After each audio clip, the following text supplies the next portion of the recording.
आप दुनिया भर से पूछते रहते हो ना कैसे क्रैक होगा। यूट्यूब पे किसी का भी ज्ञान आप सुन रहे हो। जितने भी बच्चों ने इंटरव्यू दिया है, जो आईआईटी में सिलेक्ट हो गए, गवर्नमेंट मेडिकल कॉलेज में सिलेक्ट हो गए या किसी भी एग्जाम को क्रैक कर लिया, आज तक किसी एक बच्चे ने आज तक ये नहीं कहा इस उम्र में भाई मुझे तो लगता है आपको बार बार मौके देना चाहिए। इसीलिए मैं कहता हूं आप भी खुद को बार बार मौके दो। क्या मुझे नहीं पता है तुमने क्या शैतानी की है? क्या मुझे नहीं पता है तुमने कितनी बेईमानी की है? मुझे सब पता है। पूरा जीवन बच्चों के बीच में निकला है, मुझे सब पता है। जिन दोस्त यारों के चक्कर में तुम फंस गए हो, जिस सोशल मीडिया के चक्कर में तुम फंस गए हो, जो नए नए शौक आ गए हैं, वेब सीरीज देखनी है, दोस्तों के साथ घूमने जाना है, अड्डों पे बैठना है, भाई भाई भाई भाई चल रहा है, कोई भाई नहीं आने वाला आपकी अर्थी उठाने इनमें से। बहुत कड़वा सच है। क्या तुम उठ के वापस आना चाहते हो? अगर नहीं मन कर रहा है तो हो सकता हो आपकी रुचि किसी और चीज में हो जीवन में, कोई बात नहीं, उसको एक्सप्लोर कर लेंगे। पर सर अभी तो पढ़ना पड़ेगा, पिताजी का प्रेशर है। अब जिस पिता ने अपने लिए इतना किया है, दिल खुश रखने के लिए कर लेंगे। समझाने की कोशिश कर लो पिताजी को, समझ जाए तो अच्छा है। हमारे तो नहीं समझे,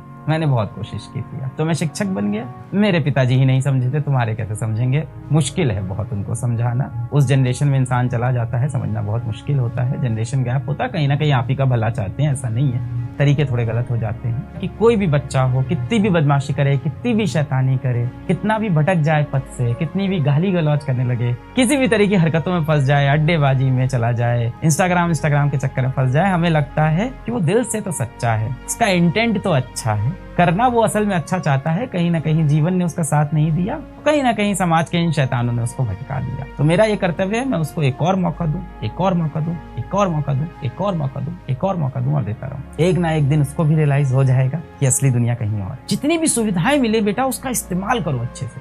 जितनी अपॉर्चुनिटी मिल रही है उसको मैक्सिमम यूटिलाइज करो। मेरे साथ आज तक जितने भी बच्चों ने इंटरव्यू दिया है, जो आईआईटी में सिलेक्ट हो गए, गवर्नमेंट मेडिकल कॉलेज में सिलेक्ट हो गए या किसी भी एग्जाम को क्रैक कर लिया, आज तक किसी एक बच्चे ने आज तक ये नहीं कहा कि लाइव लेक्चर देखना बहुत जरूरी था। लगभग 95% बच्चे ऐसा बोलते हैं कि वो रिकॉर्डेड लेक्चर देखते, पर हाँ 95% बच्चों ने ये भी कहा कि उन्होंने सारे टेस्ट दिए थे। एक लाइन में है। आप दुनिया भर से पूछते रहते हो ना, how to crack IIT, how to get selected in IIT कैसे क्रैक होगा। यूट्यूब पे किसी का भी ज्ञान आप सुन रहे हो, तो आप डेटा पे ट्रस्ट करो भाई, पढ़े लिखे हो। जो 100% बच्चा आईआईटी या गवर्नमेंट मेडिकल कॉलेज में सिलेक्ट हो रहा है, नीट के अंदर एज में सिलेक्ट हो रहा है, उनके इंटरव्यूज में देखो वो हमेशा बोलते हैं कि मैंने टेस्ट सारे दिए थे। कई बार वो बोलेंगे क्योंकि कई बार मैं डीपीपी नहीं लगाया, मैंने किसी किताब से कुछ पढ़ लिया, किसी किताब से कुछ पढ़ लिया। सबकी अपनी अपनी स्ट्रैटेजी है। All toppers are divided by strategy but united by a common thing called test. Test सब देते हैं। किस तरह का व्यक्ति बनना है आपको? हमेशा दुनिया को बताने वाला कि मेरे पास बहुत प्रॉब्लम है, बहुत प्रॉब्लम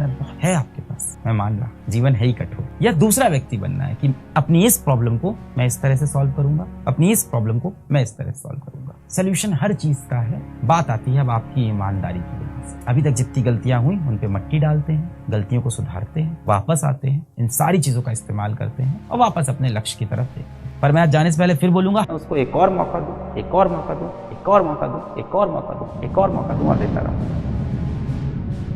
क्लास 10th बोर्ड में किसी के मान लो 60% नंबर आए या किसी के मान लो 70% नंबर आए, क्या वो आईएएस ऑफिसर नहीं बनता भविष्य में? बिल्कुल बनता है। क्या बाद में जाके वो बड़ा खिलाड़ी नहीं बनता? जीवन में जो तुम्हें चाहिए उसके लिए तुम्हें एक समय पे आके बहुत मेहनत